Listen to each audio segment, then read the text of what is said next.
Hi guys, welcome back to another video on my channel. Today we are going to be talking about how to stop self-neglect and become the center of your own world. Today you're going to be tuning out of everyone else's world and tuning back into your own world. We're going to get to know who you are on the inside and out. You'll become certain in yourself and your own standards, strengthen your inner authority, and know if your desires are your own or if they have been influenced by someone else. Stop being influenced so easily and become authentic and magnetic and actually feel alive again. Okay, so I'm going to give you 4 points on exactly how you can tune out of other people's worlds and back into your own, because if you think about it, how much of your time is actually spent listening to someone else, something about their life, what they would recommend, their truth, their opinions, their instructions, their how-tos, someone else's book, someone else's movie. You're scrolling on TikTok, you're watching other people's stories on Instagram, you're watching vlogs on other people's lives, and this is our free fun time. Our free fun time is spent pouring into other people's lives, and then we wonder why we feel so lost, lonely, and feeling like we're so self-neglected. Or maybe you're just always giving your energy to family members, or you're always being surrounded by other people and they're draining your energy. All right, number one way you're going to be able to tune out of everyone else's world and into your own is literally by tuning into your own life, okay? This is something I started to do recently. And one thing you can do, first of all, is by literally listening and watching your own content. This could be from something as basic as looking through your camera roll, reading through your journal from all the months, seeing your progress. Just think about feeding into yourself, your own life, your own progression, recapping memories from the past, or looking at your vision board, gazing at your vision board, or making a new vision board, creating a background on your phone even of your vision board. I'm listening to frequencies right now, it's still going on in the background. I pretty much have them on all the time, but things that are pouring into your energy, and it could just be listening to frequencies whilst staring at your vision board or whilst listening to your thoughts and feelings. Listen to your own content. It could even be your own YouTube videos. Something I've actually started to do is look back on my old YouTube videos, first of all, to check whether they're even still in alignment with me, because if they're not in alignment with me, I kind of want to be deleting them. I want to see how I performed back then as well, so I've been watching my own YouTube videos. It gives me more inspiration and more ideas. Watch your own Instagram stories, go through your own Instagram, through your own TikTok page. And the last point on this one, listen to your own affirmations.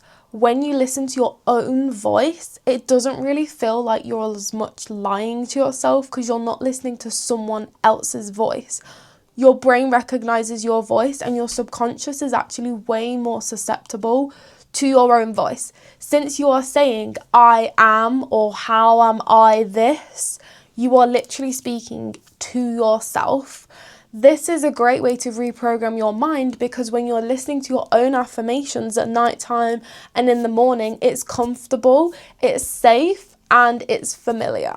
And something I recommend as well is use askfirmations. That's what I'm doing right now. I've recorded my own track. They're askfirmations, which means they're all questions such as, how am I so abundant? How am I so self-prioritizing? How do I always stand up for myself so easily and effortlessly? All of these things you can use for your own self-prioritization era, and you can customize them then to be so specific to your life rather than listening to the generic affirmations that you probably will find on YouTube. Those are going to influence your identity and change those neural pathways way more potently than listening to someone else and what their affirmations have to say. Not to mention, you're again feeding into your energy and listening to yourself. And if you actually cringe at your own voice, that is proof that you have neglected yourself and not listened to yourself or just paid attention to yourself enough. Number 2 is to pour energy into yourself. For example, your morning routine. So I actually mentioned this morning routine thing in my Protect Your Energy, I think it was called How to Protect Your Energy video. Your morning routine is when you are pouring into yourself and therefore putting on your energy for the day. This is where you're going to be able to protect your energy the most, because you have actually fed into your energy and made your energy field super strong. It's like a barrier, it's a bubble. That is your protection for the day. And if you don't spend a lot of time with yourself, because we're neglecting ourselves all the time, then that is why you're so easily influenced, you're so easily affected, you find yourself super like empathetic, taking on other people's energies. It's because you've neglected yourself. So in the morning, pour all of your time and energy and effort into yourself. For example, you pour into yourself when you're doing your skincare routine. You're romanticizing your moisturizer and you're putting it on and you're washing your face and you have all the cute things. Like for me, I have the pink cuffs, the headband, and I'm really just pouring into making every experience a luxurious experience that I'm enjoying, and it's feeling good and it's elevating my energy. Maybe you pour into your hair care routine in the morning too. Maybe you have a shower in the morning and you're pouring into your hair, you're pouring into your makeup. When you're in the shower as well, taking extra time to really take care of your body and hair. Maybe you want to pin it up or your hair in a bun. If you do put in like leave-in conditioner, that's what I've been doing, pinning it up in a cute little hair tip.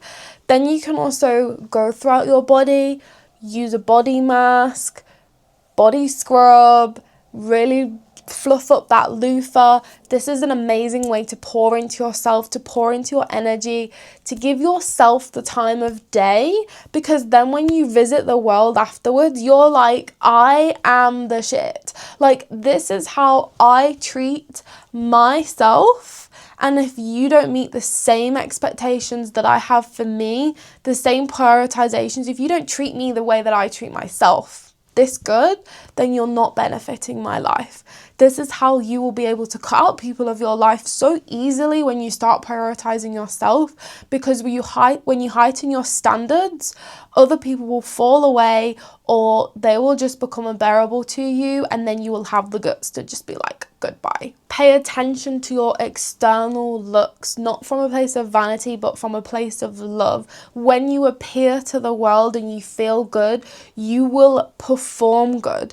You will again only accept the treatment that you give yourself. Where the way that you put on your energy, you also put on your looks. Your looks are also your energy, because let's be real, we all act better, feel better when we look good. Also, listening to your thoughts and feelings and not repressing them all the time, distracting yourself or chasing the next dopamine hit. And then maybe you go to the world and you get triggered by other people, you get angry at them, you get jealous of them, you get cringed out by them because you have neglected yourself. Do some journaling, sit with yourself, listen to your frequencies.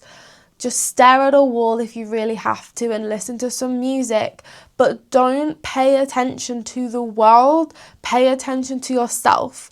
Whether that be meditating, whether it be journaling, whether it be doing something like yoga, do stuff with yourself. And the last point of number 2 is going to be to pour energy into yourself through your health. So spending more time, again, time, energy, resources on your health. Spend time cooking good meals for yourself.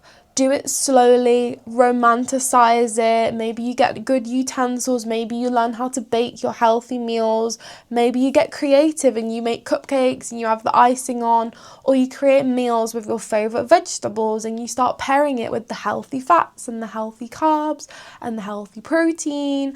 And then you have this big, delicious meal that not only tastes good, you felt good doing it, and maybe you also make enough for the next day. This is what I do. So then you get this massive dopamine hit like 3 or 4 times over, and that is way more satisfying in my opinion than just banging something together in the fridge, rushing eating it, aka stress eating, which tells your body fight or flight, stress, cortisol, and then your body can't digest properly, and then rushing down to sit still to watch Netflix. So pour energy into your health and take it slow. again, romanticizing things, because your life is a fantasy. And then number 3 is time with yourself. This is kind of like number 2, as I said. Spending time with yourself, as well as pouring your energy and effort into yourself, is just as important. So spending time with yourself, if you are kind of struggling to meditate, then definitely go to yoga, because you are in a room with people. It's more of a community. You can kind of bounce off each other's vibes. It's very good at letting yourself loose, because everyone else is doing it too. And they also get you to meditate, which is literally amazing. You get to learn how to meditate. You're forced to meditate. You can't just pick up your phone. You can't just get up and go to the toilet. Like, this is how I first of all learn how to actually sit still with myself. Stretching, just put on a Pilates or a stretching YouTube video, spend time doing that with yourself at home. Or something I've been loving recently as well, that you guys also might love if you test it out, is just going for long walks with yourself. When I say with yourself, I literally mean on your own. So like spending time with yourself, not listening to someone else, not absorbing someone else's energy, just completely on your own. Even if that person pours into you, makes you feel good, it's also important to listen to your thoughts, to listen to your opinions, and pour into your energy, even if they're great for you, right? So spending quality time with yourself is way more important than even spending quality time with your family, with your partner, and your friends. And the second part of spending time with yourself is taking yourself on solo dates. I absolutely love this. I go shopping with myself. There is no pressure to worry about where the other person is in the shop when they're looking at something else. There's no worry about your boyfriend getting impatient because you keep staring at all the girly stuff and all the girly shops. There's no worry of how long you need to be because of the other person's schedule. You just take your time and you get to go in your own shops. You get to get your own little treaties on the way there and on the way home. You get to stop off for a matcha or a boba tea, which is my favourite thing to do. You can create little traditions like that with yourself that you get to do with yourself. Maybe you go for a meal with yourself, or maybe you stop off at a cafe by yourself. But taking yourself on solo dates, maybe you even put your earphones in so that you can't hear the hustle and bustle of the restaurant or the shopping centre, for example. Sometimes I love doing this, especially when I'm kind of at the time of the month, like the luteal phase, where you just want to be quiet and you want to go unnoticed. I love putting in earphones, wrapping up in a big coat, and just going and spending time with myself. Also getting my steps in as well, so it can also double up as a long walk. And the more time you spend with yourself, again, you're showing your brain, you're showing your neural pathways, I am important. I deserve time and energy. I am abundant. I listen to my intuition. I listen to my thoughts. I listen to my feelings. You're creating this safe space for your intuition to speak louder, for your thoughts and feelings to come to the surface, so that you can actually process things and not let them, dysregulate you on the surface. All these trapped thoughts, all these trapped traumas, they're going to feel safe coming to the surface when you're on your own. So don't be surprised when you spend time on your own and you feel discomfort, stress, anger, sadness, because these are all things that you have been repressing, but you haven't given yourself time to actually process, because you're listening to someone else all the time. You're distracted, or again, you're chasing the next dopamine hit. Okay, number 4 is spending time slowly with yourself. So again, elongating further on the other points. Time and energy spent on yourself, but slowly. Not only is this good for your self-prioritization, the way that you show up in the world, the way that you tell yourself how you are worthy, how the world should treat you, but it's also going to be amazing for regulation and being in the present moment, being in that meditative brainwave state more often. When you slow down, you regulate your nervous system, you slow down, you actually get present with yourself. You feel the emotions and the thoughts, but you also start to feel the abundance in this present moment. You start to feel your senses more, maybe even become more sensitive to noises, which I definitely did when I started to regulate. I even said to Aaron, I was like, now that I'm like regulated a lot more, literally I can feel the socks on my toes and I feel like I want to rip my socks off. And so I literally just stopped wearing socks. Like, I literally can't stand wearing socks right now because I can just feel them on my toes and on my feet, and I just feel like I can feel things a lot more. This is what will start happening when you start to regulate, feel your senses as well as feel your emotions. So another example again is taking an extra long shower, pouring that energy for extra long into yourself, doing that full shave routine every single shower, taking extra good care of yourself. You could also be taking extra long time doing your meal prep. And again, making the meals, like I said a minute ago, really romanticizing life. And again, not stress eating. There's been a lot of points in the past, studies in the past that have shown that the way you're feeling when you eat actually influences how your body metabolizes it. Massive sign of fight or flight that again I am still trying to master to this very day is trying to slow down when you're eating the food. It's major fight or flight survival mode when you're rushing your food. Like, you know, when your parents say, why are you eating so fast? It's like, no one's going to take it away from you. I literally feel like that sometimes, like I'm eating it because I feel like it's going to go away. Or I eat it because of the dopamine hit when you're eating it, so you can't eat it fast enough. Or another reason why I eat my food so fast is again to move on to the next thing. I was always so much about productivity, so much in that masculine go-getter energy to try and optimize every area of my life, that it major dysregulated me and it caused me to rush everything, even eating my food, because if I wasn't doing something that was productive, I wasn't doing something that was good. Major dysregulator right now. Multitasking, Xing it out, being productive all the time, completely X that out, getting more into the feminine energy, regulating my nervous system has been the absolute best thing that's ever happened to me. And if anything, the most productive thing that's ever happened to me too.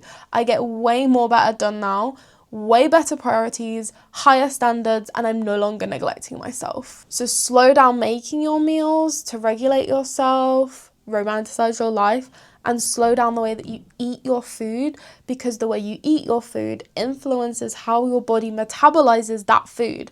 And if you're eating it stressed, it will increase your stress. Your body will literally metabolize it like the food is bad.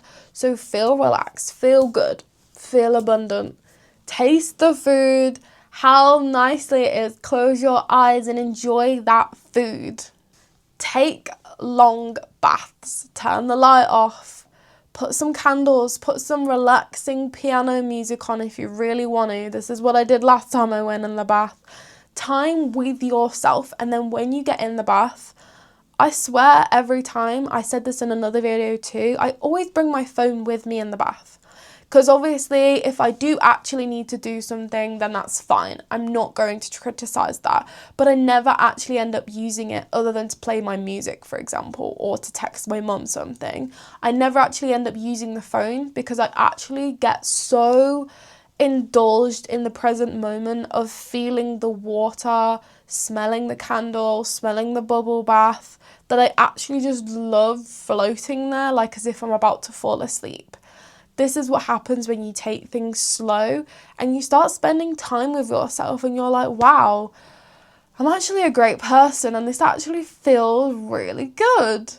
That's what happens when you start to spend time with yourself rather than, again, hopping in the shower. Let me just have a quick shower and I'll be right back. Let me just have a quick shower and then I'll come back down and I'll be able to sit down and do X, Y, and Z and I'll be able to get to work, blah, blah, blah, blah, blah. That's what we do most of the time, don't we? We do it fast because we think that it has to be done fast so that we can get back to doing the productive things, not realising that we are completely rejecting ourselves. We're telling we're telling our mind and the universe and the rest of the world around us that we are not important and that the value is dependent on our achievements and that output. Really? Really? We don't want that. And then the last one in this part is, for example, washing up, okay? Washing up the dishes, super slow, feeling your senses, feeling the bubbles, smelling the washing up liquid, listening to the running water. Turn the tap down a little bit so it's not literally splashing everywhere. Make it come out slowly. Do the dishes slowly. Really, bubble up your sponge when you're washing those dishes. Spend that time with yourself, romanticizing life, romanticizing chores, and again, spending it with yourself rather than trying to rush, so that you can do something that places your time and energy and attention on something outside of yourself. And then the last one, number 5, is going to be shadow work reflection. So, what can I learn about myself from others? So you've spent so much time placing your energy, time, attention on others. Now it's time to sit back and put the attention on ourselves and ask ourselves some shadow work questions, some reflection questions, such as what can I learn from other people? So things like role models, people we really aspire to be like, is another way that both myself and you guys might relate to, is a way that we don't know ourselves. But all we know is this person is super cool, right? And we want to be like them. And it's because they're reflecting to you your most repressed attributes. This person is so cool to you because what you love and also hate in other people is what is actually inside of you. This is what lives inside of you. So for example, for me, I have loved savage people, girls that just really prioritize themselves highly. They're very have this strong inner authority. They're very confident. They're very magnetizing to me. Some people may get triggered by people like that. It's the same reason, because they're showing you things that you've neglected in yourself, and that is why you're so attracted to / triggered by those attributes. So who and what can you learn from? What can you learn from in your role models, the people that you pedestal, right? What can you learn from them? Next, what can you learn from things that you find cringe? So for example, cringe is actually inspiration, because again, what lives inside them and you get triggered by also lives inside yourself. So I used to get triggered sometimes when I would see people in very specific situations being full of themselves. So they're being overly confident, which is ridiculous because there's no such thing as overly confident.